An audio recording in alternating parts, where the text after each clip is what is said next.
Hello guys, my name is Carlos Villadalagar, studying at Polytechnic College of Botolan. I am first year college at PSIT Section 1B. I will discuss today about the student manual.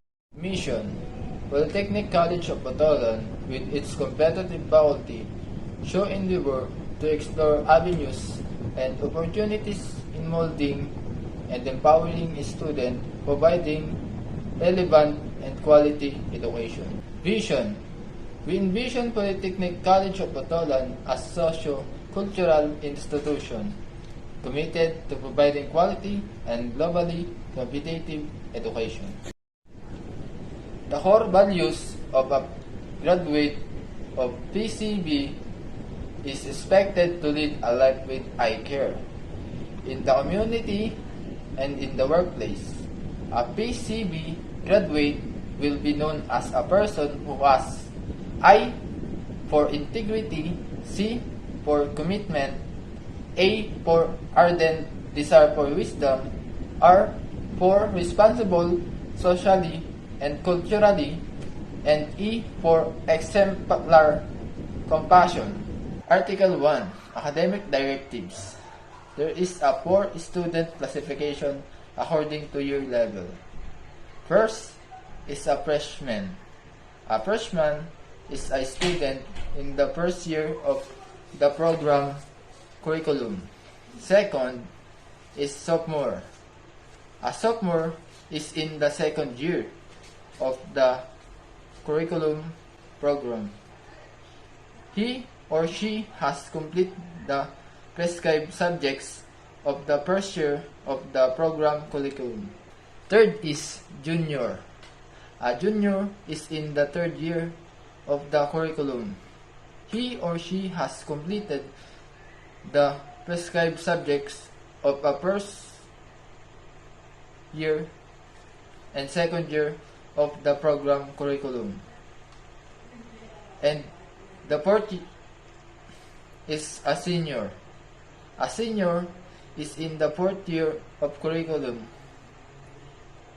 He or she has completed the prescribed subjects or the first, second, and third year of program curriculum. Documents or requirements to be submitted if you are incoming freshman is original Form 138 or SF9, high school report card, or Form 137 or SF10, certificate of good moral character, PSA authenticated copy of a birth certificate, PSA authenticated copy of marriage certificate if married, 3 copies of 2x2 ID pictures, 1 copy of 1x1 ID picture, and medical certificate. Article 2. General Academic Regulation and Procedures. The procedures on how a student will return on college after the leave of absences are as follows. Returnee secure and fill ups the returning to the college form, PCB forms, RO 2200 at the registrar office. Returnee undergoes interview by a concerned guidance counselor, coordinators, deans, and registrar. Returnee submits to completely signed form to the registrar. And last, returnee is advised by the registrar to enroll. Procedures on how to add, change, and drop of subjects are as follows.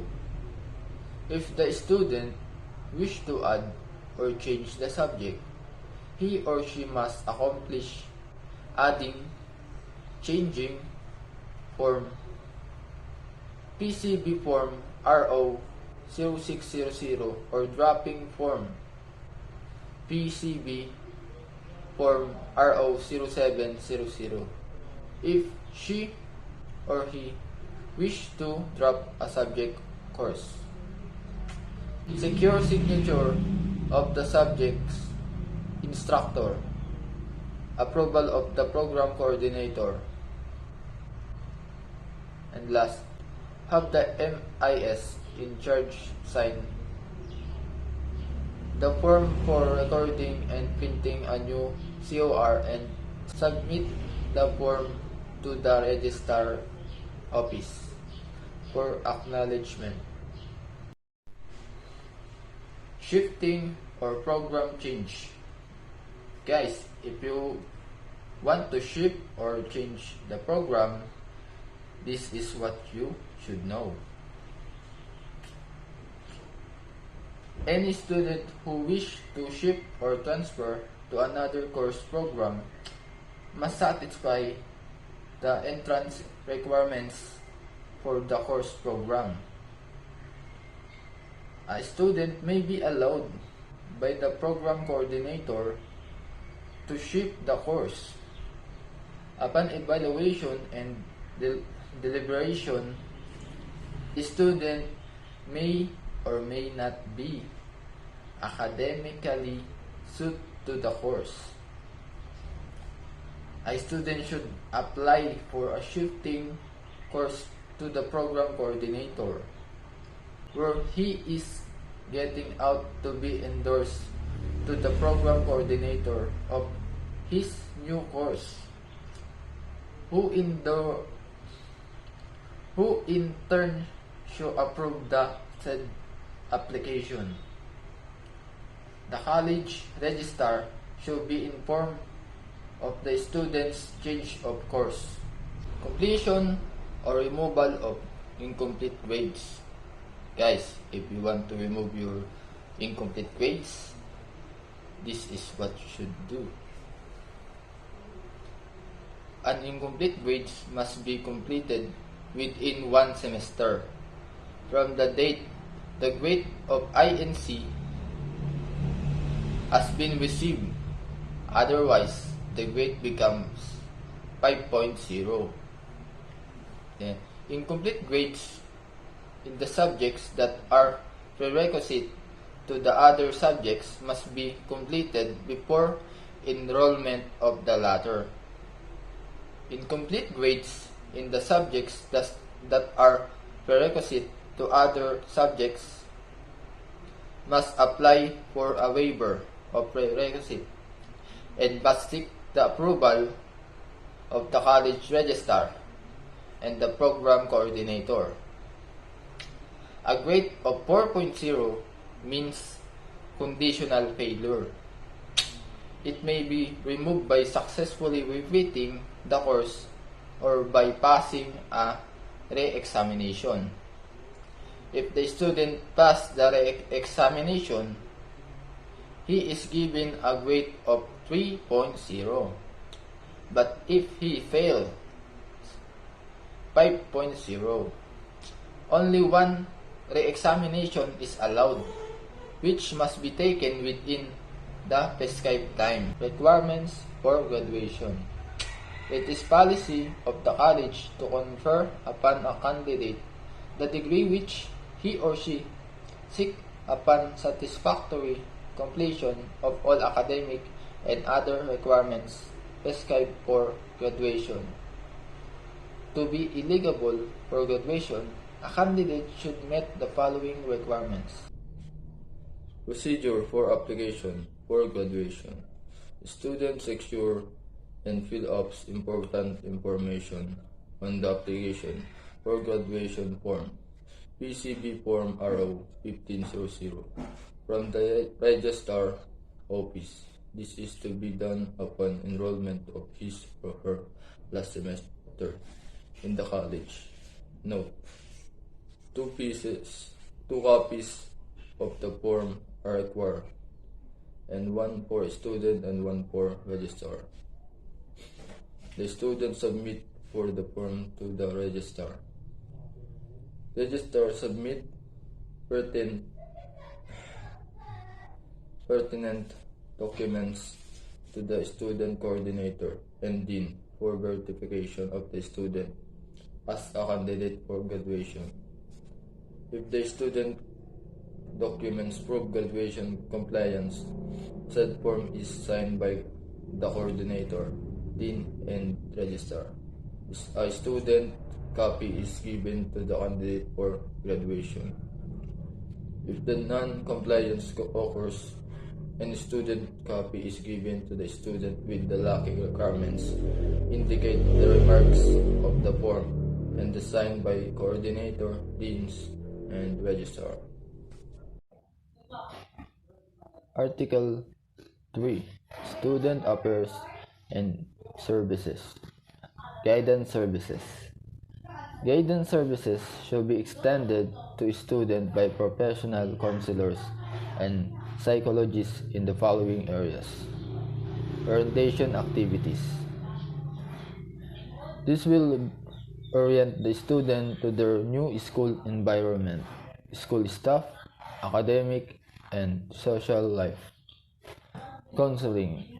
Counseling services aim to help each individual understand himself better, cope with stresses of life, make sound decisions and life goals, and achieve personal career growth through individual personal counseling, individual career counseling, and group counseling.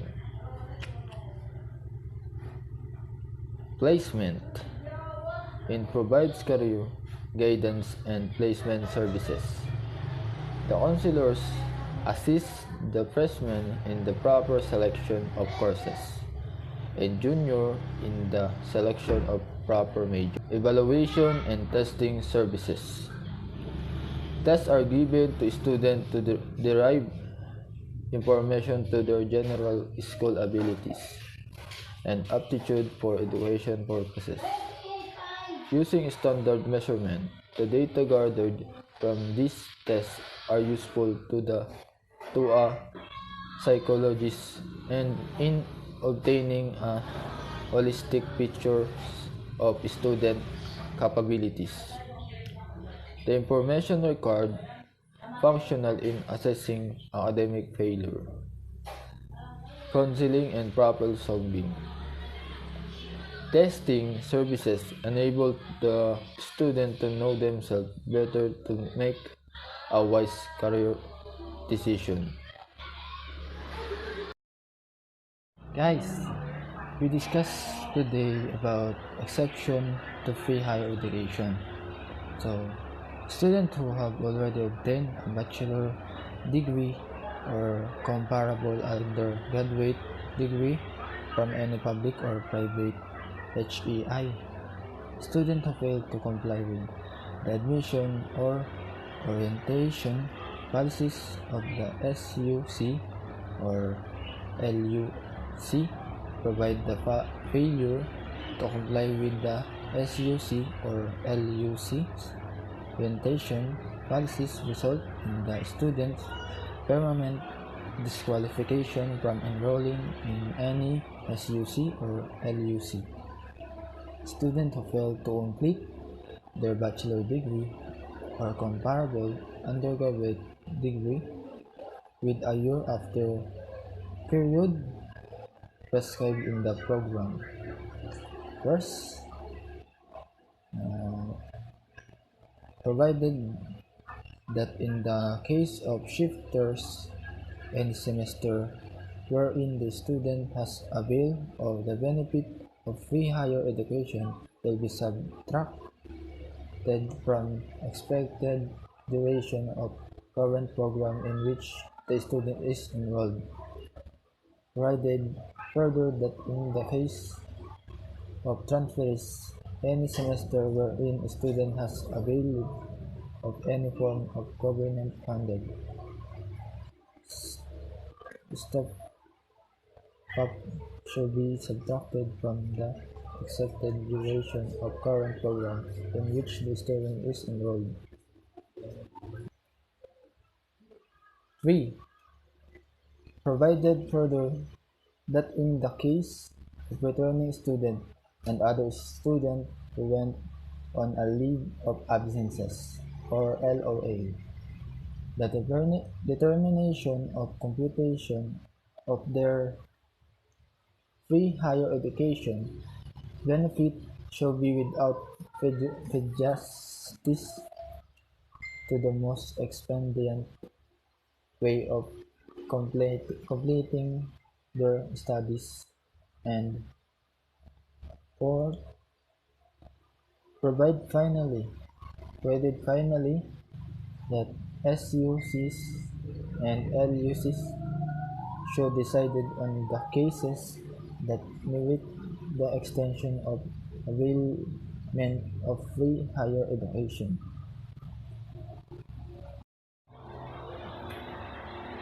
Tertiary Education Subsidy, or TES.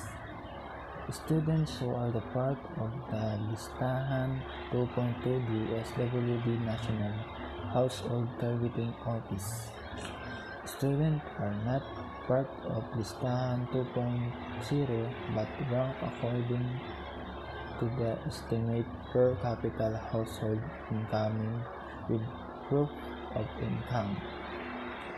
Exemption to TES or TES. Students enrolled in the programs and or institution not included in the registry of CHED, recognized programs and institution. 2. Students who have exceeded the maximum residency rules NR of their program. Article 4. Student Code of Conducting and Discipline. Duties and Responsibilities of a Student for Education Act of 1982. In addition to those provided for under existing laws, every student should exert his or her utmost to develop his or her potentialities for servicing, particularly by ongoing an education suited to his or her abilities, in order that he or she must become an asset to his or her family and to society. Uphold the academic integrity of the school, endeavor to achieve academic excellence, and abide the rules and regulations governing his or her academic responsibilities and moral integrity. Promote and maintain the peace and tranquility of the school by observing the rules of discipline and by exerting effort to attain harmonious relationship with fellow students, teaching and non-teaching personnel. Participate actively in civic affairs and in the promotion of general welfare of their fellow students, particularly in the social and economic and cultural development of the community, and in the attainment of a just, compassionate and orderly society. Exercise the rights responsibly in the knowledge that he or she is answerable for any infringement or violation of the public welfare and of the rights of the order. General guidelines. When communicating online, you should always treat your instructor and classmate with respect in email or any other communication. Always use your professor, proper title, doc or prof, or if in doubt use Mr. or Miss. Unless specifically invited, don't refer to your instructor by the first name. Use clear and concise language. Remember that all college-level communication should have correct spelling and grammar. This includes discussion boards. Avoid slang terms such as WhatsApp and testing abbreviation such as U instead of YOU. Avoid using the caps lock feature as it can be interpreted as yelling. Limit and possibly avoid the use of emoticons. Be cautious when using humor or sarcasm as the tone is something lost in the email or discussion post, and your message may be taken seriously or sound offensive.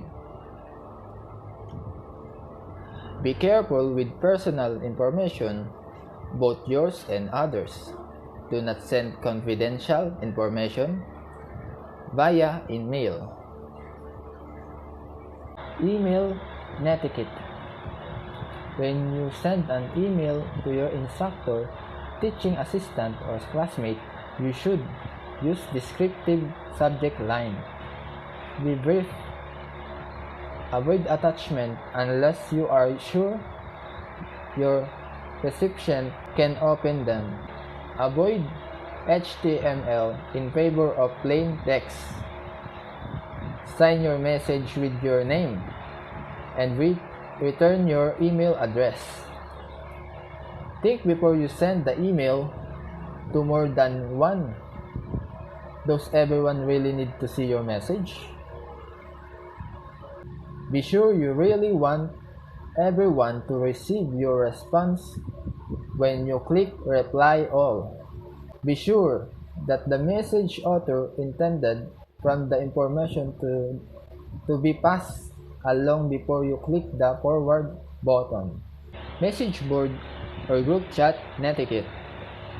When posting on the group chat or discussion board in your online class, you should make posts that are on topic and within the scope of the course material.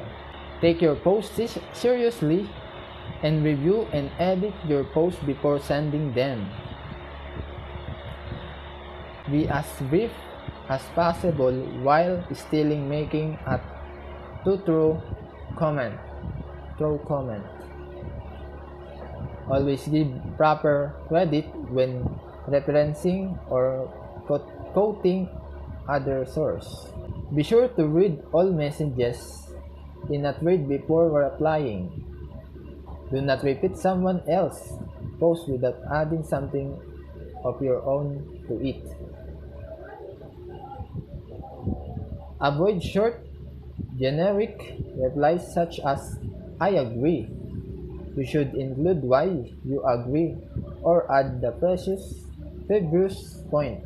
Always be respectful of others' opinions even when they differ from your own.